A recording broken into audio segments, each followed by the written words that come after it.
Bonjour à tous, on prend la direction de Cagnes-sur-Mer pour une nouvelle émission Quintet Flash ce lundi et c'est le début du meeting de plat de Cagnes avec un Quintet Plus le premier donc qui va se dérouler dans le prix de Marseille. C'est un handicap qui est réservé aux chevaux âgés de 5 ans et plus. Ils sont 16 au départ, sur la distance de 2150 mètres, c'est la piste en gazon, une piste toute neuve mais qui s'annonce quand même assez collante avec les pluies qui sont tombées les semaines précédentes sur l'hippodrome de la Côte d'Azur.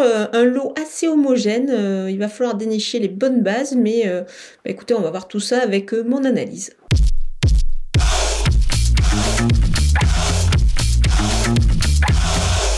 On attaque avec mes bases, le numéro 15, Hilarante. Alors elle est héritée du numéro tout en dehors, le 16, c'est pas évident sur ce parcours avec la piste neuve en plus. Maintenant, la jument a pas mal de qualité, elle l'a démontré, en 34 de valeur, elle a évidemment la pointure, je pense qu'elle a quand même pas mal d'atouts dans son jeu. S'il y a du rythme dans la course, elle devrait pouvoir en profiter et finir très fort, moi j'y crois beaucoup ici. Le numéro 10, Lepti Prensadi, je pense qu'il va bien courir d'entrée de jeu, il a repris de la fraîcheur, il va voler sur sa distance, sur le gazon qu'il apprécie. Donc voilà, ça fait pas mal de choses pour lui aussi. Le numéro 12, Craps, son poids s'améliore dans les handicaps, il devrait pouvoir en profiter ici. Il va évoluer lui aussi sur une distance qui lui convient parfaitement. Stéphane Pasquier sur le dos, ça fait pas mal de choses pour lui, donc on va le retenir aussi très haut.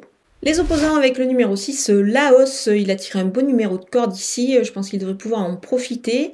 Le cheval est en grande forme, donc tout se présente au mieux. Le numéro 2, Narcos, il fait toutes ses courses, le terrain bien assoupli ne devrait pas du tout le déranger, donc je pense qu'évidemment il a sa place à l'arrivée. Le numéro 3, Sweet Victory, sa dernière sortie est bonne, moi je pense qu'il devrait pouvoir confirmer ici. Tout à fait compétitif à cette valeur. Le numéro 9, Unwinker, elle a prouvé qu'elle pouvait rivaliser dans ce genre de catégorie. Moi j'aime bien, je pense qu'elle a sa chance évidemment pour terminer dans la bonne combinaison. Mon coup de poker, c'est le numéro 4, Picnic Royal. Il se montre plutôt performant dans les handicaps, ce cheval-là. Sa dernière sortie est plutôt intéressante, c'était sur le sable. Là, il revient sur le gazon, je pense qu'il sera beaucoup mieux, beaucoup plus à l'aise. Donc, je pense qu'il devrait pouvoir refaire parler de lui ici. Donc on va le retenir quand même assez haut et on pourrait pourquoi pas le tenter en The Show, c'est-à-dire trouver le deuxième de la course, et pour cela il faut se rendre sur le site theturf.fr, vous ouvrez un compte et vous utilisez le code promo FlashTurf qui défile en bas de votre écran pour pouvoir bénéficier des 250 € de bienvenue. On va terminer avec les outsiders, et oui, il n'y aura pas de délaissés dans cette course. Pour moi, elle est trop ouverte pour le premier quintet de plage, je préfère me contenter des outsiders. Avec le numéro 7, Redouane, qui, le cheval se présente au mieux pour cette épreuve, il va courir sur le gazon, c'est sa surface préférée. Je pense qu'il est capable de, pourquoi pas, accrocher un lot ici. Le numéro 5, Electron Libre, on le connaît bien. Maintenant, c'est une petite course de rentrée, il va peut-être manquer d'une course, mais attention à lui, on sait qu'il a la qualité pour conclure à l'arrivée d'une épreuve de ce genre. Le numéro 11, Mad Whip, alors c'est pas évident, et le 15 dans les boîtes, je l'aurais mis peut-être un petit peu plus haut, avec un meilleur numéro de corne, non, il va falloir faire avec. Le cheval a été pénalisé au poids également lors de sa dernière victoire, mais attention, c'est un élément assez intéressant. Le numéro 1, Kochenko, il est beaucoup mieux sur le sable, mais toutefois sur sa qualité, il est quand même difficile de s'en passer ici.